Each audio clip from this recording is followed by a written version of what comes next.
Hey everybody, John here. Welcome back to another Full Self-Driving Beta video. Today's video is a special treat. It is Easter weekend, Saturday. It's nice, bright and early. Actually, it's not too bright outside right now, but I'm here at the Supercharger in Portage, Michigan, and I'm meeting up with a fellow Tesla enthusiast. His name is Peter. We decided to meet up. We're probably gonna go grab some coffee real quick. He has yet to get here, but when he arrives, I'm gonna strap my GoPro camera onto his car. We're gonna see how natural Beta looks from a driver's standpoint behind you.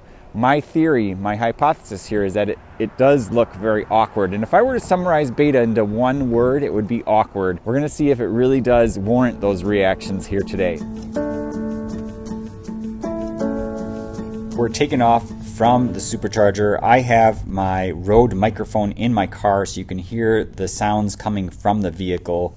The GoPro is strapped to the top of Peter's car and we are exiting the Supercharger. We're gonna come up here to a stop sign and you're gonna notice that the car hesitates, it slows down. So here I'm kind of in the middle and then it eventually gets over, which I was happy to see that it did that. But watch, it hesitates here and this is a repeated pattern. Now, I don't know necessarily that this would indicate that the car was driving itself. I mean, the turn signal was on, everything was appropriate there. It's just a little bit slower than I would have done, but so far so good, no problem. Coming up here, again, the turn signal turns on, very appropriate. It's negotiating with the traffic, looking to see where the good gap is, and then it goes. And one thing that Peter brought up as well after we had finished this test was once it gets out on the road, it seems to pick up speed pretty quickly. And I did notice that as well. It really zooms ahead. As soon as it gets onto the road, it just kind of takes off. So I had to dial it down several times throughout this test, just so I didn't lose Peter and his friend behind him. So we are heading over to a neighborhood area. I do have a waypoint dialed in. So there, the turn signal turned on a little bit early, you could see, and then it turned off and then back on again. Moving over, it looks very natural. This is kind of what a human driver would do. I don't see anything unusual here. And it goes through. So thankfully, actually, Peter did have to wait here briefly for this. But, oh, no, so he did make it through. The arrow turned green. And he comes through. I slowed down. You can see my brake lights were on there. So that was on purpose. I was waiting a little bit. So I just dialed the speed down. Throughout this entire test, Beta is still enabled. So I did not change any settings or anything. In fact, this was an intervention-free drive.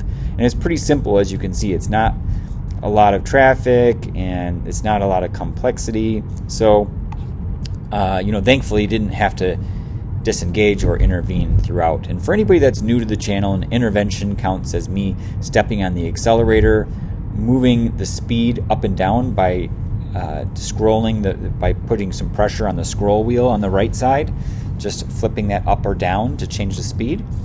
And an intervention also counts as me putting on the turn signal manually, whereas a disengagement is me stepping on the brake pedal or jerking the steering wheel to cancel out of the full self-driving Beta mode.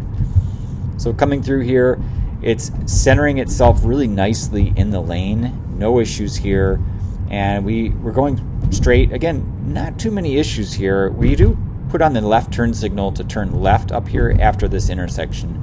So at this point, I'm kind of curious because it looks like there's some construction coming up. There's a sign here. So I'm anticipating that there might be some unusual behavior here. But as far as the test is going so far, there hasn't been anything that's been abnormal or unusual. So I'm very thankful for that. This truck in front of me gets over to the left and my car proceeds forward. It kind of picks up speed going through this intersection. Does really nice there. And I think I may have actually dialed the speed up a little bit at this point. But so far, so good. Now right up here past this hill, it needs to go left and it turns on this left turn signal. I thought it might miss the turn here, but it did a really nice job. It got over nice and early at the appropriate time. And then it executes the left turn. So that looked really natural. I don't know about you, but if I was driving behind this car, I would think there was a human driving at this point. Coming through this area, you can see it goes away from that parked car, and that other car was coming, and it did a really nice job. It didn't hesitate. It wasn't awkward at all there. It did a really, really nice job. No issues there. And then up here we turn right. So the Right turn signal turns on here. Comes to a stop. Now watch how much it hesitates here. So this is again a situation where there's no traffic, and in neighborhoods it tends to do this. See, it's going forward, it's creeping, just kind of like, okay, there's nobody there. So those situations are a little bit unusual, and I think if someone was in a big rush and didn't have any patience, they might be curious or wonder, why are they taking so long? So turning right here, no issues, gets over. So this is where the first waypoint is. So coming up here, it pretty much just stops. And from here, I'm just going to fast forward because we get back out, and I got two Teslas behind me. So the one filming is the one right in back of me, and the person behind him is just right there. So we all have to turn around since this is a dead end.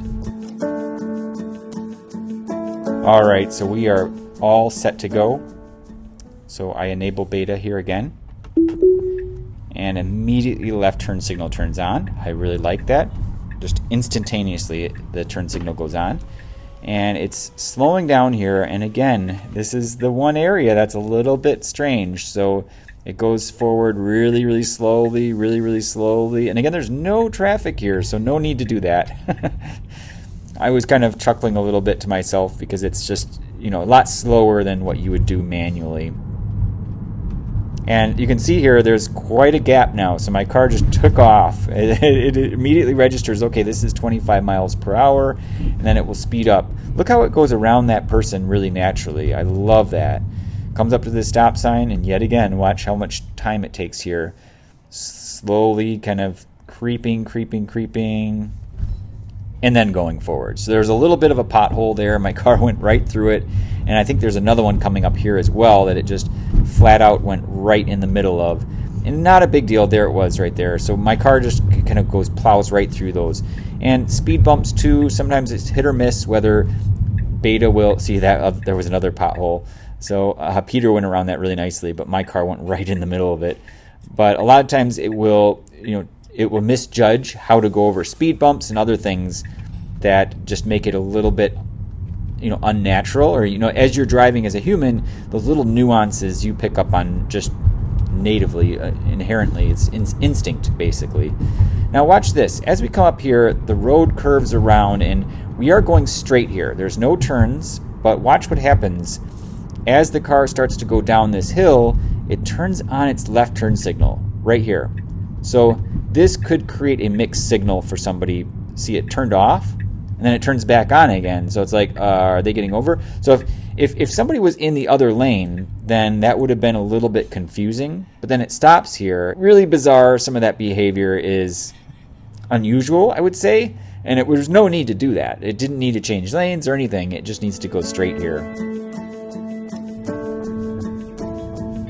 So the light turns green and we proceed forward. Look at that nice pickup with the speed. Very natural. That's almost identical to what I would do, but it does pick up speed pretty assertively to go up this hill. And it's dialing it in at a 12% speed offset. So it's going, obviously faster than the speed limit. As you can see, not very eventful. We're just going straight here, so we don't need to turn right or left yet. We do come up here. There's a little bit of a path that I thought we might run into an issue. It goes straight and it does everything correctly, but I thought it might misjudge or try to go left or right. There's kind of a junction where it's like a fork in the road, and it needs to go straight, which is kind of like right, I guess, rather than turning left. And it did a really nice job with this. So here it says there's a traffic light coming up. So you see we need to go straight here, but it zigzags just a tiny bit. You can see that other car went left and then right. So the car doesn't even signal anything. Oh, there it did. It did signal. I take that back. I forgot about that. So it signals to turn right and then goes through there. Really natural, no issues. And I thought it was signaling to get over to the coffee shop, but the signal goes off, and then I disengage right here to turn right to go into the coffee shop.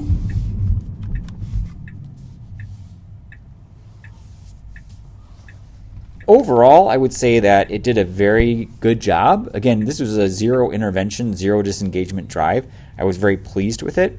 and I thought it was a great success. I'd be curious to hear your feedback. How did Beta do? Did it look natural? Did it not look natural? How did you feel watching the car drive itself in this video? Thanks a lot so much, everybody, for watching. I appreciate you as always. Please like and subscribe if you enjoy my content, and I'll see you in the next video. Happy Easter, everybody.